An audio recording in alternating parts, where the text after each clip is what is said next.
Okay, good afternoon. Mr. Smith has called in and we're having a little trouble getting the audio on the phone. So if we could have the engineer Yeah, just some technical difficulties. Please stand just, by. it just take a moment. Well, I mean, the Stephen A. Smith fan club has been sitting here praising. Well, well, again, he's definitely a personality that I look forward to seeing on ESPN. Hello? Yes, good afternoon. How are you? Oh, Hey, fine, Mr. Smith. How are you? I'm doing wonderful. Please forgive my tardiness. It was entirely too loud on the airport security line. I Oh, wasn't well. able to call in at the time that I was anticipated. I apologize. That happens. My name is Brenda Perryman, and this is Table Talk with Brenda Perryman. I have three co-hosts here, including Ms. Cheryl Ajamu, who does the multicultural media luncheon that you're going to speak at in Detroit. I have Robert Smith. He's one of your fans. Robert Thomas. Actually. Robert Thomas. Oh, sorry. How you doing, man? How's it going? All right. And Chris Summerall. How's it going, Stephen? Glad to have you in the city. He's- Thank you. Look forward to talking to you, Chris. How you And Cheryl. Hi, Stephen. It's Cheryl. Thanks again Hello. for calling in, and I look forward to seeing you in January. doing? Yes, ma'am. Same here. All right. What city are you in right now? Right now, I'm in Los Angeles. I just finished doing the Arsenio Hall show last night, and I Oh, have to do my radio and television shows. That's right. Somebody told me that you did do that. Well, as my family's from the East Coast, Brooklyn. that's the East Coast. I won't hold that against you. So where are you from? I'm from Queens. I was born in the Bronx, but I was raised in Holland, Queens since I was 1 year old. Well, my Brooklyn-born people live in Queens now, Springfield Gardens. They got smart. So, after high school, you went to college, right? Yes, ma'am. And what made you want to go into journalism or sports announcing? Well, I never had a problem communicating, that's for sure. So that had a lot to do with it. I went to, believe it or not, I played high school basketball only my senior year, and then I went to a junior high school. It was called Fashion Institute of Technology in Midtown Manhattan. And I went there because I didn't get any scholarship offers because I'd only played my senior year, and it was a junior college. And we ended up finishing like 35-4. We were ranked 15th in the nation. And then I went down to Winston-Salem State University for a tryout. And after working out for the legendary Coach Clarence Big House Gaines, he assigned me to a full scholarship on the spot. And then I went down to Winston-Salem State, and I was there from 88 to 91, December of 1991, March to May of 1992. And, while I was there, my very first year there, I cracked my kneecap in half going up for a layup. And because of that, I had to go through extensive physical rehabilitation. And during that time, my mother was asking me, well, clearly you ain't going pro or anything like that. What are you going to do with the rest of your life? And even though I had always aspired to be a criminal lawyer, I really, really wanted to do that very badly. You would have been a great criminal lawyer. I wanted to be a criminal lawyer, but I didn't want to put in the 8 years of school. I just didn't want to do that. And so because of that, I thought, what was the next best thing? It was communications. And obviously, if it's communications, you're talking about journalism, especially with sports, because I knew my sports. I loved communicating. And I was told that I was a good writer. So, my critical and persuasive writing teacher was a gentleman by the name of Mr. John Gates. But he was also the editorial page editor of the local paper, the Winston-Salem Journal. He looked at my essay, told me I was a born sports writer, said, let's go out to lunch and talk about it next week. And I came back that next Tuesday thinking that I was going out to lunch with him to eat and talk about it. And he had taken me, unbeknownst to me, he was taking me directly to the office of the sports editor of the Winston-Salem Journal. He met me, talked to me for exactly 5 minutes, and hired me as a clerk. And then 2 weeks later, asked me to do a soccer story on Wake Forest soccer, which was ranked number 3 in the nation. And the piece he liked it so much, he made Wake Forest soccer my beat. As a college student, I was the beat writer for Wake Forest soccer. and everything just took off from there. Wow, fabulous. Wow. Amazing. Yeah, Stephen A., it looks like we have a lot in common here. This is Robert Thomas, by the way. You went to Winston-Salem State. I went to North Carolina A&T right up the road. Oh, do you really want me to cancel this interview? I mean, you're an Aggie. I shouldn't. Aggie pride all day long. But I think we can come to amends. I'm also a fraternity brother of yours. All right. Well, then that definitely make amends for that. All right. No doubt. Hey, how long you been with the ESPN? I've been with ESPN since October of 2003. I was there until May of 2009 when they elected to let me go, and then I was gone for a couple of years before they brought me back. I left the contract dispute and what have you, and then I was gone for a little while. And then they told me it was time to come home. And so I came back. The offer was nice. It was compelling enough for me to come back, and everything has taken off again since then. Yeah, and I heard you make a mention about becoming a criminal justice attorney, but I'm happy. Well, I know you're happy you didn't make that decision. Well, I'm happy I made that decision because the journalism field, in terms of what I've been able to personally accomplish, has been incredibly fruitful and good for me. I don't know whether or not that would have been the case, but I like to believe that anything that I put my mind to and my energy to as well, I'm going to succeed at. So I know that I've been very successful thus far, Lord willing, with everything that has transpired, but I'm the kind of person that believes that anything that I engage my heart, mind, and soul into, I'm going to succeed at. Awesome. Hey, quick question for you. Who was your most interesting interview? Well, my most interesting interview was clearly Allen Iverson. Allen Iverson and I go back a long ways. I covered him for the first, after his rookie year, for the next 7 years of his career. I know him inside and out. I find him to be an incredibly riveting interview because you don't know what he's going to say, but you know that he means exactly what he says. He doesn't have a phony bone in his body, and he prefers not to talk at all rather than be fake about what he expresses and how he feels. And so to know that you're sitting down with somebody that has that kind of mentality, kind of a special thing. And I'll always remember, he was my very first interview when I had my own television show, quite frankly, from August of 2005 to January 2007. And he came in and he tore the house down. So that will always stand out as my most riveting interview. And Is he that will interview- always stand out as my most riveting person to interview. Is that interview on YouTube or anything? I don't think it's hard to find. I think it's there. It was my very first interview. I believe it was like August 5th of 2005. It was me and Allen Iverson. It was the very first interview for the show, quite frankly, on ESPN2. Okay. Well, Stephen, this is Chris Summerall here, and there's a saying that comes to mind that the enemy of my enemy is my friend. And so I want to ask you a question about Skip Bayless, because you guys are a polar opposite at times on the show. How do you like squaring off with Skip, and how much of that extends to off the air? Well, first of all, none of it extends to off the air because we have absolutely nothing in common. He's 62. I'm 46. He's from Oklahoma City. I'm from New York City. All right. He's from the Bible Belt, and and wears that on his sleeve. I'm developing a relationship with the Bible. Let's just leave it at that. All right. I mean, the differences, the dichotomies that exist, is a mile long and it's wide. But he is a friend. He's somebody that I love very dearly, that I consider to be a very, very good and principled man. He's just an individual that's just very different. He marches to a different tune. But what I love about him is that he means what he says. He's real about it.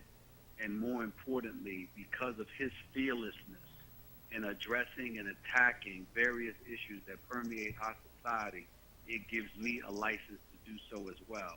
It's a debate show. It doesn't work without the both of us. If I'm not willing to work with him, it can't work. If he's not willing to work with me, it can't work. And I think the biggest thing about it, that the greatest thing that I could say is that any success that has been reaped from First Take, and it's been huge because we're number one on ESPN2, and we're enjoying an incredible level of success that I never anticipated. A lot of people look at me and, you arrived, Stephen A., it's your show, you're the star, and I instantly correct them. Like, no, it's his show, and he's the star. And the reason I say that is because he was holding it down for about 6 or 7 years before I ever arrived, and he came to me and personally asked me to do the show. Said that I've taken it as far as I can go. I wouldn't want to share this with anybody but you, and I want you to help me take this to the next level because I need you. And you don't get people willing to share and willing to make that kind of proclamation very often in this lifetime. That's exactly what he did for me. And the point is that, again, he stepped up. He held down the show. He asked me to come on board. He recognized what the show needed. And I'm eternally grateful to him for doing that because I often remind him I don't debate anybody else on First Take. He's the one that debates everybody else. If I'm not debating Skip Bayless, I'm not showing up. I have no interest. I have no interest in across somebody for 2 hours a day and debating them. I have no interest in that whatsoever. Well, you'll be coming to Detroit during the auto show, press week, and to the Ajamu Group's Multicultural Media Luncheon. And the theme of that luncheon is keeping your brand relevant for your customers. Now, you have a very, very succinct brand. When people think of you, they think, well, I think of you as knowledgeable. Everybody has a different take. Sports, Opinionated. yeah, yeah. What do you think, what does branding mean to you? Well, it's really an extension of yourself, something that's glued and attached to you like Velcro that somewhat defines and acknowledges who you are to people outside of yourself. And you have to manipulate that. You have to control that to the best of your ability. Certainly people are going to have their own opinions about you. They're going to feel whatever they feel about you, but it's really about being consistent with who you are and the image that you've decided to disseminate and portray to the masses. And it has to be consistent. It can't be all over the place. It can evolve. It can grow. What it can't do is be inconsistent. It can't deviate from what people have known you to be. I'm an individual that I'll express myself. I'll be opinionated, no doubt about that. But I know that I do my homework. I know that people try to come across and act like, you know what, well, he's just talking. He's just blowing smoke. Well, they've never sat across from me and tried to debate me because if they did, they'd find out something incredibly different and they'd get their feelings hurt. And we all understand that.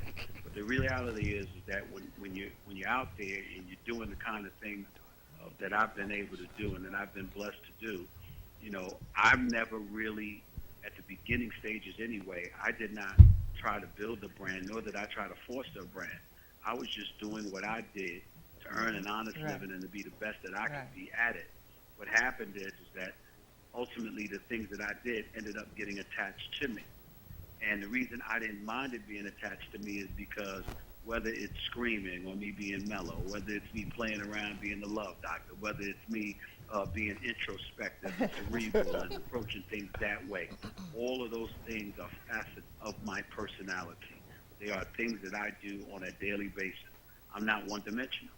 I can laugh 1 minute. I can be pretty ticked off the next. Well, we've seen that. I can be loud 1 minute, and contrary to popular belief, I'm incredibly quiet on other instances. I don't like talking to people too much. I don't like celebrity. I don't like people in my face, celebrating who I am, because I remember when there was no reason to celebrate me. And when there was no reason to celebrate me, where were those people then? So it's not that I resent them or anything like that. I just don't like to be built up to be something that I'm not, and I don't like to be built up just so it can set me up to come crashing down. I bleed just like everybody else. I breathe just like everybody else. I sleep just like everybody else. I understand that I'm in a celebrity eye where I'm known, but I don't get caught up in that. I do my job every day. I'm not a red carpet kind of dude. I'm not a guy that's just about all of that. I've never been about that, and I never will be about that. And anybody that knows me would vouch for me on that level. I'm perfectly content going to the movies as a source of enjoyment, hanging out with my boys or my family and loved ones, going to White Castle to get a couple of burgers at least once a week, and stuff like that. I like normalcy. I like to do the things that I've always done, and I do not like to be celebrated. I accept the fact that it comes along with the territory because of what I'm doing and how visible I am. But I don't get caught up in it because it's here today and it's going tomorrow. All of those things are a part of my brand because it personifies and epitomizes realness and normalcy, and that is definitely me. We could really, really appreciate that. That was just, that was wonderful. Yeah. We forgot to ask you one question, and that was, do you have a dream interview you'd like to do? Well, it would have been nice to interview Barack Obama, our president, no doubt about that. I've always been passionate about that. That's a fetish of mine. I love politics. I like watching it. I mean, I wouldn't say I love it. It annoys the living heck out of me most of the time. But I'm in tune with what's going on from a current event standpoint. I constantly monitor those things. Definitely that. And, of course, interview on Michael Jordan and Tiger Woods. Those are two individuals that I would love to interview sometime in the future. I don't know if Tiger Woods will ever happen, but I think Michael Jordan and I will sit down for an interview one of these days. But those are the kind of things that I think about, you know, a dignitary. In the case of our president, even though I've interviewed Senator McCain before, I've interviewed Senator Casey out of Pennsylvania before. I know former governor of Pennsylvania, Ed Rendell, but it would have been nice to interview the president, no doubt about it. But on a sports level, it obviously would be Michael Jordan or Tiger Woods. Awesome, just awesome. Well, we loved it. Thank you for this interview. And are you looking forward to seeing any automobiles when you're in town? Well, I do. I mean, I love my cars now, but the problem is that I always think about what I can afford. And the one thing I don't like to see is stuff I can't have. You know how people like to sightsee and gaze and window shop. I'm not that kind of dude. When I go shopping, it's because I have the potential to buy it. If I can't buy it, I don't like to see too much because then I'm mad I can't have what I want because I like to get what I want. But I love cars. There's no doubt about that. And the city of Detroit is synonymous with the auto industry. Always has been, always will be as far as I'm concerned. So I'm looking forward to that experience, and I'm looking forward to talking to a lot of people about branding and about other things because covering sports, dealing with these athletes, understanding that they in and of themselves are brands and they monitor it and try to cultivate it to the best of their ability. There's a lot of things that you learn from watching them that you can espouse to other people that can educate a lot of folks and make them even better at what they do. So I'm looking forward to expressing those sentiments and really displaying and articulating what I've learned just from my personal experiences, because I think it could be a lot of help to a lot of people out there trying to do some big things in the world of branding. Well, I'd like to thank Cheryl Ajamu. And Cheryl, would you like to do the sign off with? Yes. And Thank looking you, forward to Stephen. meeting you. Thank you, Stephen, so much for calling in. Is there any particular place you like to go when you come to Detroit? No, I've got a few friends in Detroit and Southfield and Beverly Hills. I definitely like to do that. Plus, I like being downtown by Ford Field. I think Ford Field is magnificent. I don't like the stadium, the baseball stadium, too much because first of all, I was there 2 times when they smacked around my New York Yankees. I didn't like doing that. And secondly, and more importantly, I remember I got stuck there for a couple of extra hours longer than I wanted to because my cell phone wouldn't work in the daggone stadium. I'm talking about the baseball stadium. Yeah. We all had that problem.